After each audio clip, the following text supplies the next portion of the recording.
আজ আমার অফিসে স্যালারি দিয়েছে। স্যালারি পাওয়ার পর আমি কোথাও না দাঁড়িয়ে সরাসরি বাড়িতে চলে আসলাম। বাসায় এসে টাকাগুলো বের করে আমি আমার হাজবেন্ডের হাতে দিলাম। তখন আমার হাজবেন্ড আমাকে কৌতূহলবশত জিজ্ঞাসা করলো, এখানে কত টাকা আছে? তখন আমি বললাম, তুমি নিজেই গুনে দেখো এখানে কত টাকা আছে। তখন আমার স্বামী রেগে গিয়ে বলল, এখানে 40,000 টাকা কেন? তুমি তো স্যালারি পাও 60,000 টাকা, বাকি 20,000 টাকা কোথায় গেল? তখন আমি তাকে উত্তর দিলাম, 20,000 টাকা আমার কাছেই রেখেছি। 10,000 টাকা রেখেছি আমার হাত খরচের জন্য, আর 10,000 টাকা রেখেছি আমার বাবা মায়ের জন্য। তখন আমার স্বামী বলে উঠলো, জানো না বিয়ের পরে তো বাবা মা করতে নেই? বিয়ের পর একটা মেয়ের বাবা মা পর হয়ে যায়। আমার স্বামীর মুখ থেকে এই কথাটা শোনার পর আমার বাবা মায়ের জন্য যে 10,000 টাকা রেখেছিলাম সেই টাকাটা তাকে দিয়ে দিলাম। এরপর আবার আমার স্বামী আমাকে বলল, তোমার হাত খরচ তো আমিই দেই, তোমার আসা যাওয়ার যাতায়াত ভাড়া, তোমার সকল খরচ তো আমিই দেই, তাহলে ওই টাকাটা তুমি কেন রেখেছো? এই কথাটা শোনার পর আমার জন্য যে 10,000 টাকা রেখেছিলাম ওটাও আমার স্বামীর হাতে তুলে দিলাম। তারপরের দিন সকালবেলা স্বামীর পকেট থেকে 200 টাকা নিয়ে বের হলাম অফিসে যাওয়ার জন্য। সাথে তার কাছে একটা লিস্ট দিয়ে আসলাম আমার এই মাসে কি কি লাগবে সেটার জন্য। প্রতি মাসে আমার যাতায়াতের খরচ থেকে আমি বেশ কিছু টাকা জমিয়েছি। প্রায় 2-3 মাস টাকা জমানোর পর আমার কাছে বেশ কিছুই টাকা হয়েছে। তাই ভাবলাম আজকে অফিস থেকে ফেরার পথে 2টা শাড়ি কিনবো। যেই কথা সেই কাজ, অফিস থেকে ফেরার পথে আমি 2টা শাড়ি কিনে বাসায় চলে আসলাম।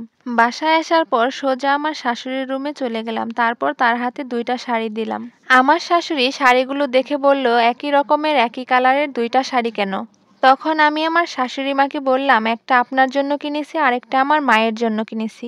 এই কথাটা শোনার পর তখন আমার শাশুড়ি অনেকটা রেগে গেল। তখন আমাকে বলল, জানো না একটা মেয়ে বিয়ের পর বাবার বাড়ি করতে নেই? এত যদি বাবার বাড়ির প্রতি টান থাকে তাহলে জীবনে সংসার হবে না, সুখ হবে না, শান্তি হবে না।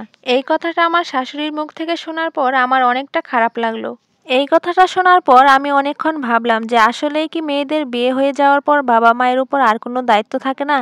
একটা মেয়ে কি পছন্দ করে তার বাবা মাকে কিছু দিতে পারে না? বিয়ে হয়ে যাওয়ার পর কি একটা মেয়ে আসলে এত পর হয়ে যায়? এসব কিছু ভাবতে ভাবতে আমি আমার রুমে চলে আসলাম। যাই হোক, এভাবেই বেশ কিছুদিন চলে যায়। হঠাৎ করে আমার শাশুড়ি আমার রুমে এসে বলল, দেখো তো এই দামি শাড়িটা কেমন হয়েছে? তখন আমি তাকে বললাম, অনেক সুন্দর হয়েছে, ভালোই তো লাগতাছে। আমি তাকে জিজ্ঞেস করলাম, এই শাড়িটা আপনি কোথায় পেলেন? তখন আমার শাশুড়ি আমাকে উত্তর দিল, এটা নাকি তার মেয়ে দিয়েছে। তখন আমার শাশুড়িকে আমি বললাম, জানেন না মা, মেয়েদের দেওয়া কোনো জিনিস নিতে হয় না। যদি আপনি শাড়িটা নেন তাহলে আপনার মেয়ের ঘরে অশান্তি হবে, শ্বশুর শাশুড়িদের অমঙ্গল হবে। আমি তাকে বললাম, আপনিই তো এই কথাটা বলেন, আপনার কাছ থেকে শেখা, ঠিক তো মা? এই কথাটা আমার মুখ থেকে শোনার পর আমার শাশুড়ি অনেকটা রেগে গেলেন আর আমাকে মুখ বেঁকিয়ে চলে গেলেন, কিন্তু আমাকে কিছুই বলার নাই তার। পরের দিন সকালে আমরা সবাই টেবিলে বসে নাস্তা করতেছিলাম। এর মাঝে দেখি সকালবেলায় আমার বাবা চলে আসে। এসে সবার সাথে কথা বলল, তারপর আমাকে বলল, কেমন আছিস মা? আমার তো অনেক বয়স হয়ে গেছে, তোর মারও অনেক বয়স হয়ে গেছে। ভাবছি আমাদের যে সয় সম্পত্তি আছে সেগুলো তোকে লিখে দেব। আর কয়দিনই বা বাঁচবো আমরা। এর আগেই আমি চাচ্ছি সম্পত্তিগুলো তোদের নামে লিখে দিয়ে যাই। তুই তাড়াতাড়ি নাস্তা কমপ্লিট করে আমার সাথে চল, সাথে জামাইকেও নিয়ে চল। তখন আমি তাকে বললাম, না বাবা, আমি তোমার সাথে যেতে পারবো না, তোমার জামাইও তোমার সাথে যেতে পারবে না। তখন আমার বাবা আমাকে বলল, কেন মা, তোদের কি কিছু হয়েছে? তখন আমি বাবাকে বললাম, না বাবা, আমাদের মধ্যে কিছুই হয়নি। আমি আমার বাবাকে বললাম, তুমি কি এটা জানো না, একটা মেয়ের যখন বিয়ে হয়ে যায় তখন সে পর হয়ে যায়? যেহেতু তোমরা এখন পর, তাহলে তোমাদের দেওয়া জিনিস আমি কেন নেব? আর এগুলো আমি আমার শ্বশুরবাড়ি থেকে শিখেছি। বিয়ে হয়ে গেলে নাকি একটা মেয়ে পর হয়ে যায়, তার বাবার বাড়ির সাথে আর কোনো সম্পর্কই থাকতে পারবে না। তাহলে তোমরাই বলো, তোমাদের দেওয়া জিনিস আমি কেন নেব? আমার শ্বশুরবাড়িতেই সবাই বলে বিয়ের পর নাকি মেয়েরা পর হয়ে যায়, এই জন্যই আমরা তোমার কিছুই নিতে চাই না। আমার মুখে এসব কথা শোনার পর তখন আমার স্বামী আমার শাশুড়ি নিজেদের ভুল বুঝতে পারে এবং তারা আমার কাছে ক্ষমা চায়। আর এই স্টোরিটা আমি একটা আপুর পোস্টে পড়েছিলাম। আসলে এখনো এমন কিছু শ্বশুরবাড়ি রয়েছে, তারা কতটা নিষ্ঠুর, তাই না?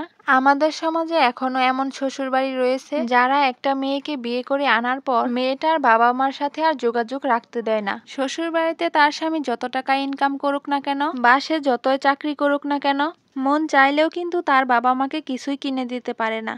এখনো এমন অনেক মেয়ে আছে, সে যখন বাবার বাড়ি যায় পছন্দ মতো খাবারও কিনে নিয়ে যেতে পারে না বাবা মায়ের জন্য। এমনই হয় কিছু কিছু মেয়েদের জীবন।